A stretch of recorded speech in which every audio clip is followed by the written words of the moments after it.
Hi there. Just thought I would share a little update video.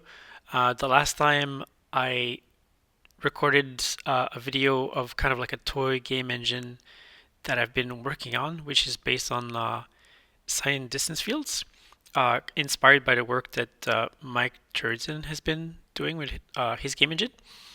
But mine is more it's a lot more basic, I think. But I wanted to demonstrate that it's possible to build kind of a simple game engine slash a simple construction game using sign distance fields, and that it doesn't have to be complicated, and you don't need some kind of a crazy GPU. Like for instance, I'm running this on a MacBook Air M5 right now, and you should be able to see like the frame rate at the bottom left is quite high. Although obviously right now there's nothing in my scene. Since the last video, I've added texturing, and I've also added different materials. Like I can spawn a cube here, and if I press the M key on my keyboard, I can kind of like flip and toggle between different materials for the cube. As you can see, I've also added some basic shadow rays and a glow to just like indicate what is the currently selected object. Basically, this glow effect was like surprisingly non-trivial. Like it took a lot of trial and error to get right, but I'm finding it looks pretty nice. Um, yeah, so I can I can make this cube be like a concrete cube, and then I can also do like Control C and I can like paste it. And as you can see, like the selection is moving to the new cube. Another thing that I've added is like just some basic keyboard control to change the position of the object. In the future, I want to switch to having mouse controls because I think it'll just be a lot quicker and more intuitive to move objects. But at the moment, it's just using the mouse.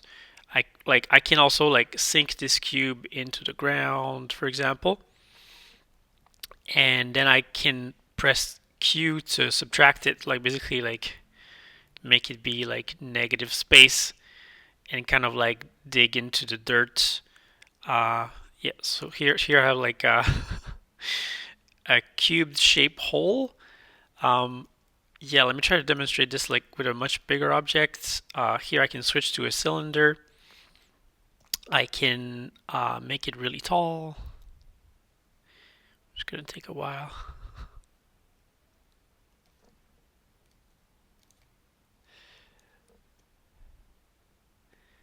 Okay, so here I have like a really tall and wide cylinder. Let's make it even taller. And then I can sink this into the ground.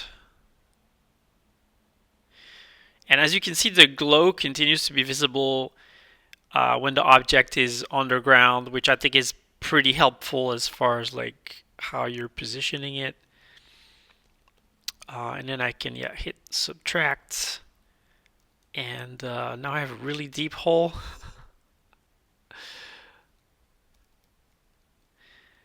But yeah, if I make it even deeper, I should be able to like basically dig all the way to like the other side of the world. Oh yeah. See, you can see the sky on the other side.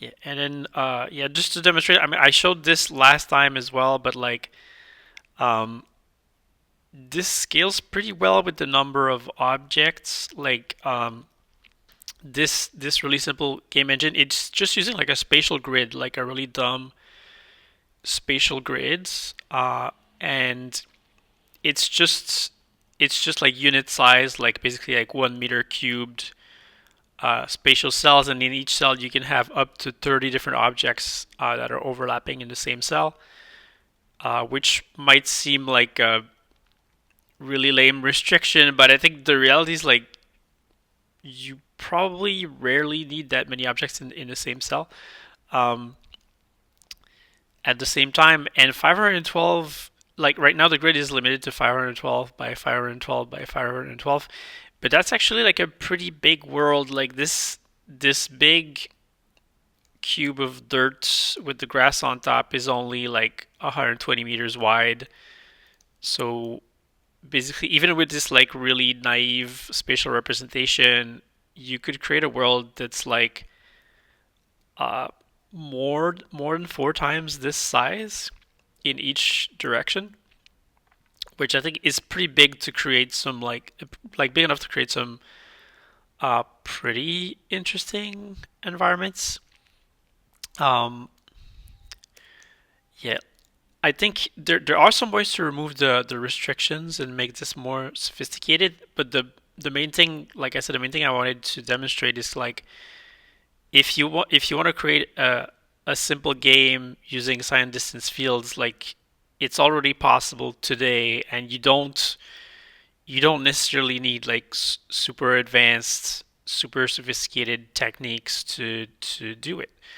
Um, like I think it would be pretty easy, for example, to add destructible geometry to a world like this. Like you could have a an SDF that represents like an explosion to create like holes into a wall, for example. Um, yeah. What else? Well, the next steps for me is like I said, I want to add some mouse controls to edit the world because I think that will just make it like that much more intuitive and faster.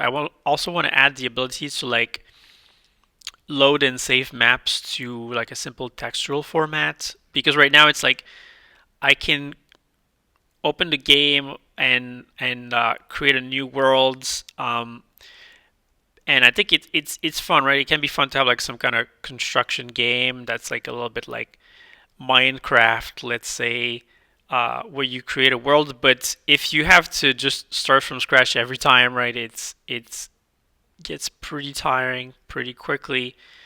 But with the ability to save things to a textual format, that means like I think much more interesting worlds can be created.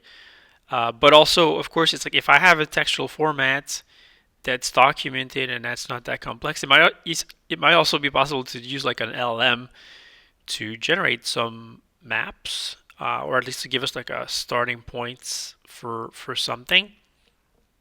Like for example, like building a map with like some kind of roads on it might be something that I can prompt an LM to do. Um, so that's going to be, I think, interesting to explore as well.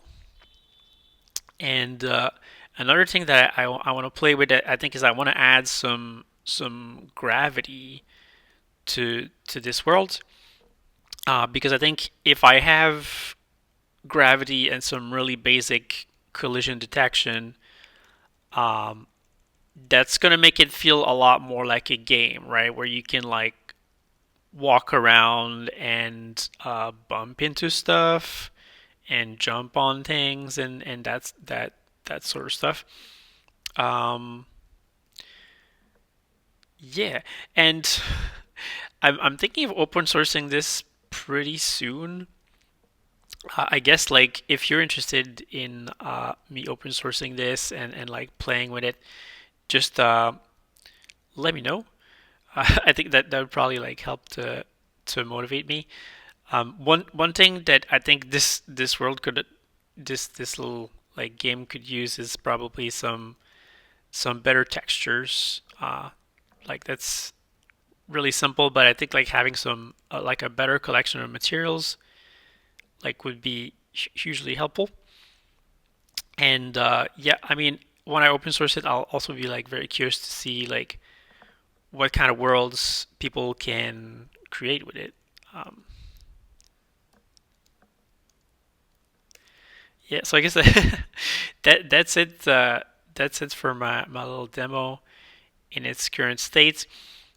Um, the graphics are obviously like pretty basic. I mean, I grew up like I was a teenager in the 1990s, um, and I haven't gamed for a while. Like I know AAA games have like crazy, insanely realistic graphics nowadays, and this is not that. But I think it's pretty neat for a proof of concept.